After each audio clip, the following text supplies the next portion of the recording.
Do I look sick? Mukha ba akong may sakit? O sa ibang salita, dahil alam naman natin ang issue tungkol sa kanya mga kababayan ay tungkol sa droga. Mukha ba akong bangag? Sagot! Fake news! Oh, yan po ang sagot ng ating Pangulo mga kababayan. Dito sa kumalat na balita lately na nahirapan daw siyang huminga at dinala daw sa ospital mga kababayan. Dahil nasobrahan daw sa polvoron at nakipag-away sa asawa.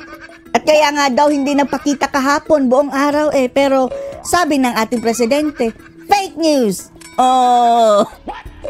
At ewan lang natin mga kababayan kung ano talaga ang totoo dahil siguradong-sigurado ang kabilang kampo Posible din pong mga kababayan na patibong lang nila iyon itong PBBM na finid nila ng wrong information itong kabilang kampo para mapagmukhang nagkakalat ng fake news. O diba kaya, posible rin totoo dahil bakit nagpahinga siya ng whole day, buong araw, hindi nakita talaga sa media mga kababayan. At nung tinanong ni Sasurgando Sasot ang taga-PCO, ang sagot nila, hindi namin alam. Dahil ang sabi nahirapan lang daw sa paghinga mga kababayan. Hindi naman sinabing namatay o 50-50 o nakaratay. Nahirapan lang daw sa paghinga. Pwede namang makarecover yan one day rest. Afterwards, pwede namang bumalik ang kanyang normal na breathing. Pero, gayon pa man mga kababayan, nung in-interview sa media, ang sabi niya, do I look sick? Panoorin po natin ang ating presidente mga kababayan. Nasaan? Hindi na nasaan ang Pangulo dahil nandyan ka na Nasaan ka kahapon? Yan ang tanong. Andito ako. Kahapon, saan ka?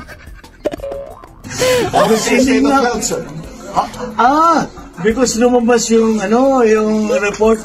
Yan mga kababayan, alam niya Alam niya na lumabas ang mga report mga kababayan na mayroon siyang medical emergency daw di umano. Paano mo nalaman BBM? Hindi yan binalita sa media.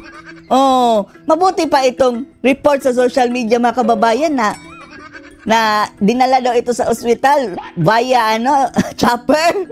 Alam niya, pero yung mga baril mga kababayan ng mga pulis sa KOJC, hindi niya alam na ilang days na nandun sa KOJC mga kababayan at nandun pa sa TV talaga Hindi niya alam. Pero itong post nila Maharlika, nila Jason sina Roque, Kati Binag, alam niya. Gayon pa man mga kababayan, dalawa lang po ang senaryo dyan.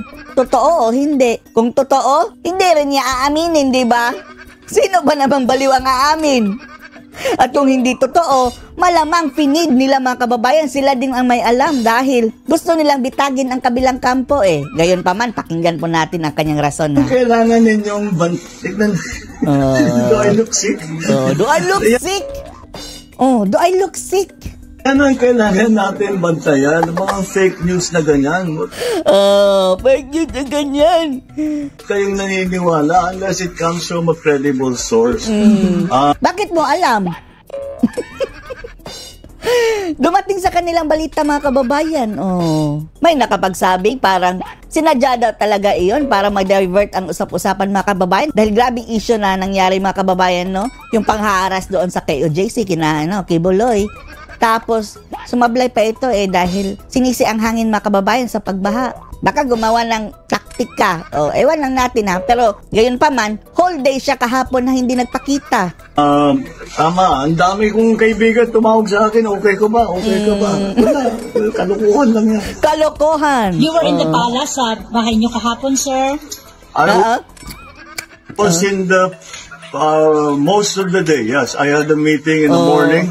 Bakit hindi ka nagpakita sa video? Meeting in the morning. Usually, ang meeting mga kababayan, televised Palagi silang nagte-televise mga kababayan Bakit sabi na RTBM? Ewan lang namin.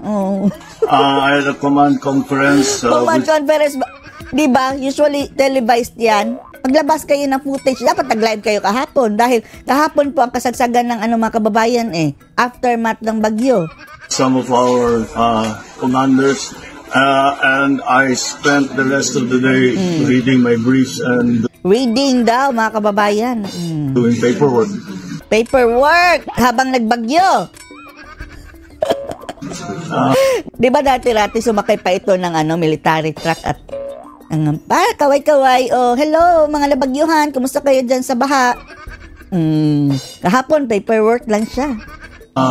Nagulat lang ako when they said that there was medical emergency. Medical emergency. Nahirapan ka daw sa paghinga. Medical emergency. Sir, which is why we were asking directly. Yeah, well, it's totally and completely fake. Ja fake. Oh. I do not even have a cold. I do not have anything Cold. wrong with me. I'm fine. Hindi cold. Oh. Nahirapan daw sa paghinga. Thank you for your concern. Yes. Salamat daw sa inyong concern. Oh. Tinawanan lang kayo mga kababayan. Thank you, sir. Almalis. To the Philippines. So that is what they are doing. Tapos interview agad kay Alice Guo. Oh, na proud siya mga kababayan na nahuli. Ang nakahuli ay Police Indonesia.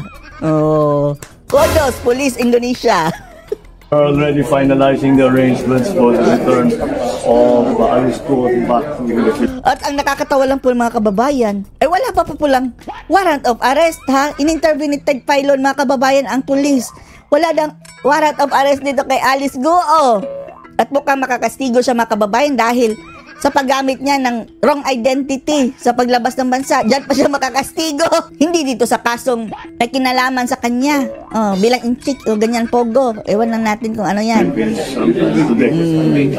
Sir, identified na po kung sino yung masisisi.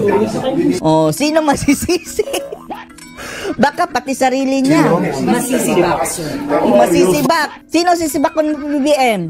Baka masibak mo sarili mo ha. Sir, may number na ba tayo? Personal po yun. Ilan po yung masisibak, sir? Kasi isali mo si Boying. Oh. And if all of those who are implicated in in assisting Alice Guo. Oh. Sino yun? Grabe issue mga kababayan no, sa Alice Guo na ito. Natabunan na ang issue ng baha mga kababayan. Itong mga namatayan doon na landslide. Oh. Tapos nabahaan, nabagyuhan. Kay Alice Guo na lahat ang focus mga kababayan. To leave the Philippines illegally as a fugitive from justice will certainly pay the price. Mahilig sila sa word of fugitive, no?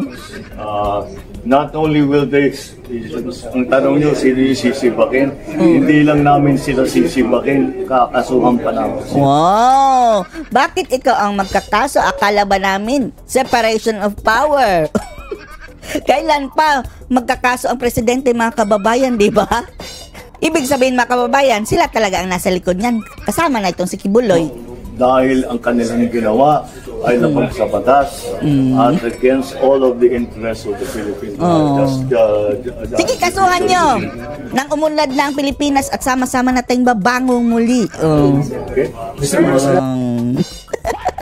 Anong masasabi nyo dito mga kababayan na sabi ni PBBM, do I look sick? Andito na ako. Here I am. Fake news kayo. Post your comments below.